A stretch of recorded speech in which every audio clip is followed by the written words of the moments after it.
सुना हूँ लक्ष्मण भैया की रथवा सजावा की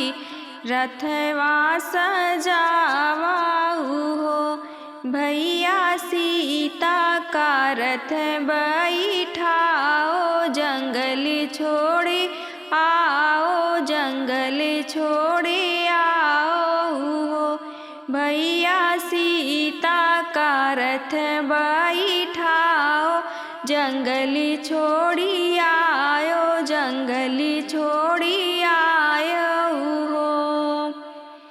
थरे थरे कापे लक्ष्मण भैया तो रामा से आरज करे रामा से आरज करे हो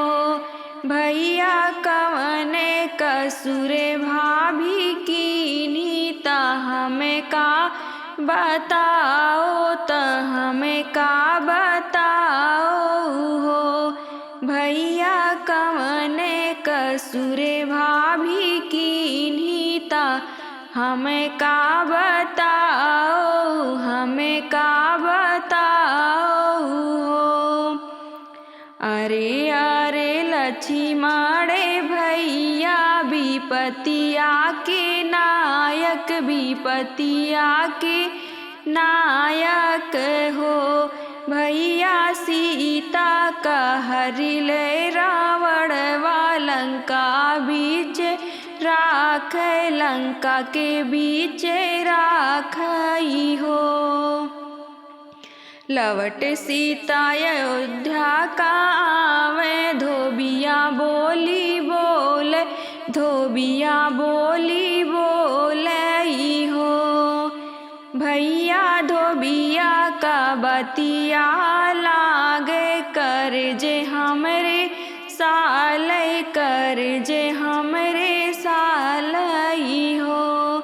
भैया धोबिया के बतिया लागे कर जे हमरे साल कर जे हमरे साल हो तू ही मोरे भैया से भैया तू ही ने सिरी साहेब तू ही ने सिरी साहेब हो भैया जिरया से भाभी है पातर कुसुम से सुंदर कुसुम से सुंदर हो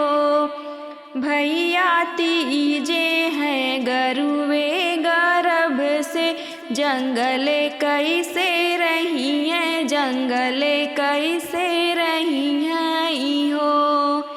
भैया तीजे हैं गरुवे गर्भ से जंगल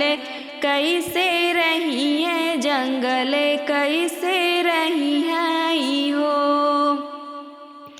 सब वासे उठे लक्ष्मण भैया ता रथ का सजावे ता रथ का सजावाई हो सखिया सीता का रथ बैठाई जंगल छोड़ी आवे जंगल छोड़ी आवाई हो सखिया सीता का रथ बैठाई जंगल छोड़ी आवे जंगल छोड़ी आवाई हो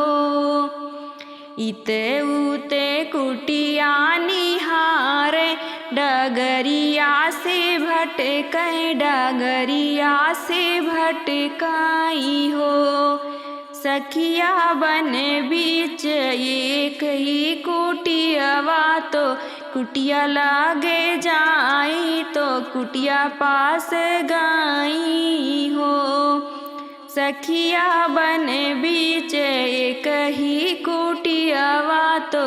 कुटिया पास गाई तो कुटिया पास गाई हो धीरे धीरे कदम बढ़ाई तो गुरु पास पहुँची ता गुरु पास पहुँची हो रामा भीतरा से निकरे गुरु जीता दुख सुख पूछता दुख सुख पूछाई हो। के कर हायु तू ही धैर्यात के कर बहुरियात के कर बहुरियाऊ हो। बेटी कवना संकटवा के मारी जंगल बीच रोयू जंगल बीच रोयू हो। बेटी कवना संकटवा के मारी जंगल बीच रोयू जंगल बीच रोयू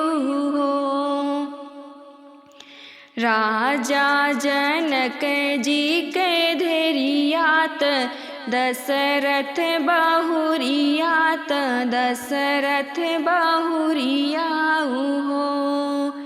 गुरु हमका शरण दई देता कठिन दुख काटित कठिन दुख काटित हो। गुरु हमका शरण दई देता कठिन दुख काटित कठिन दुख काटित हो। अठही मास नौ के लागत सीता भाई अन सीता भाई अन माने हो। साखी भोर होते पाहा फाटत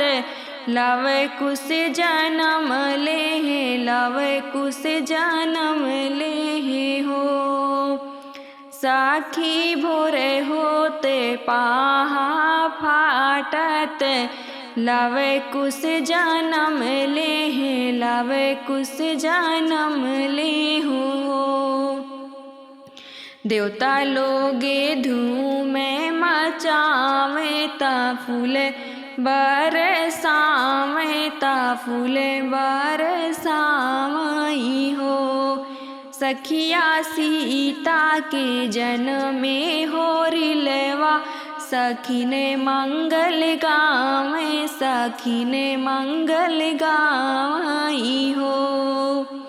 सखिया सीता के जनमे होरिलवा सखीने मंगल गावे सखीने मंगल गावई हो।